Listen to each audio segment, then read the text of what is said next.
I was born in Schwarz, Czechoslovakia in 1930. I had a younger brother, later 4 years younger than myself.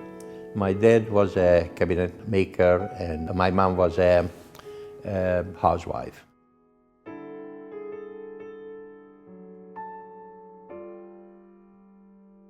I was born in Budapest, 30th of August 1932, into a fairly wealthy Jewish family, very Orthodox religious. My grandfather was a sort of a Rav who ran a Polish shul in Budapest. They came from Poland when my father was 9 years old. When the Germans came in 1944, March 1944, he was first of the Jewish community that panicked. He could see it coming. Now, this was quite a difficult time, but parents had to make decisions what to do with their children, and life became a fight for survival. In 1944, if I remember, it was in March of 1944 when the Germans came into Hungary. Very soon after that, we were told that all Jews have to register and everybody can take one suitcase worth of goods. Very soon after, we were led under armed guard to brickworks, very big brickworks. It was in the city.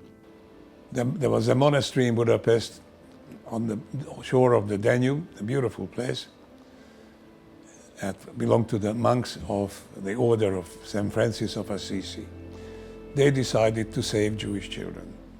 My father somehow managed to get me in there, and obviously there were not many places, as well as my cousin, who was a year older than me. I was homesick and I decided to escape, so to speak, and go home. I climbed out the window, went home. My father was very annoyed and told me that he will take me back on the Monday. But he couldn't, because on the weekend, the Nazis, either the Arrow Cross or the Germans, came to the monastery and machine gunned all the priests and all the children, including my cousin. Maybe 1,000 of us were led to the railway station where we were made to get into the train. We were so full that we could hardly sit down. The train started off and it was at least 2 days till it stopped.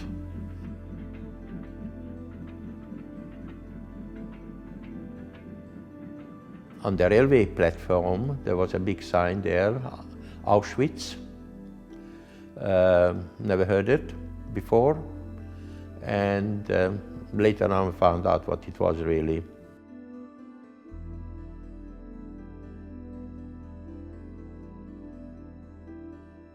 The doors were suddenly opened and everybody, we could hear raus, which means in German out, get out. One of those striped guys walked up to me and asked me how old I am, and I told him I'm 14. Not 14 yet actually, but I said I'm 14. He said, don't say that. If they ask you, tell them that you're 16. I turned 14 in Auschwitz. We were among the last Jews to be put into the ghetto. That was an unforgettable march, a march of sad Jews with their yellow star, with the few little possessions they could take with them, to be put into the ghetto, which was of course a locked area. And it's a hard experience. If a Nazi happened to be walking by and you took eye contact, he would shoot you. Nobody would ask him why. So we had a few people disappear, and I remember on one occasion they asked me to look for a gentleman who hadn't come back home. They thought that being a youngster, I was relatively safer than the older people. So I went out. Dead bodies were picked up and set up in what I could only call a wood pile. One body this way, one body that way, until it built up to about 5 foot high. And what I had to do to look for this gentleman is to lift each head, they were all dead of course, lift each head to look if that was the person. I think eventually I found it, but I'm not sure. Looking at cadavers after that just doesn't bother me. Looking at blood doesn't bother me.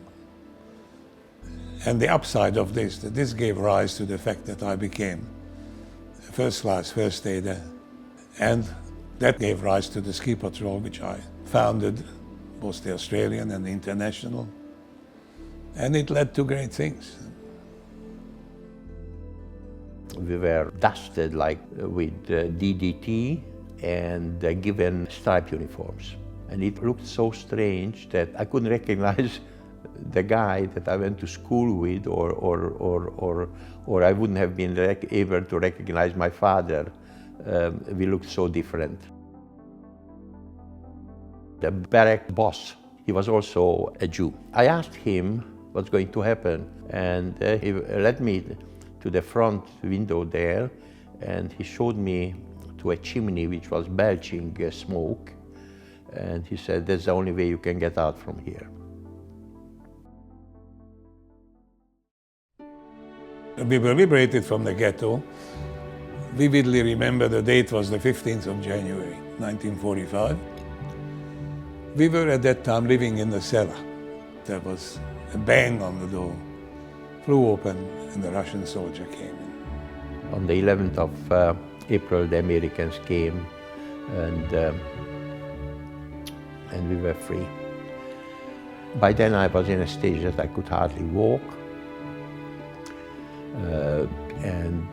I remember that there was this big black American soldier who grabbed me.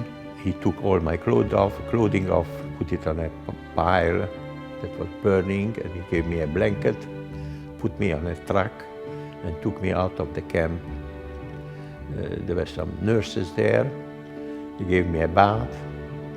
They gave me some medication. That was the first time since I left home that I had a sheet, a white sheet on my bed. And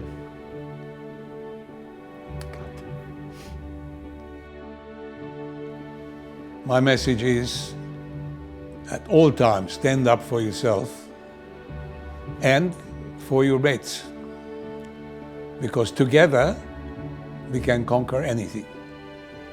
In my experience, the one who hates suffers more at the end than the one that was hated. I can really thank my survivor to a few of of humane people, and without those people, their kindness, I don't think I would have survived.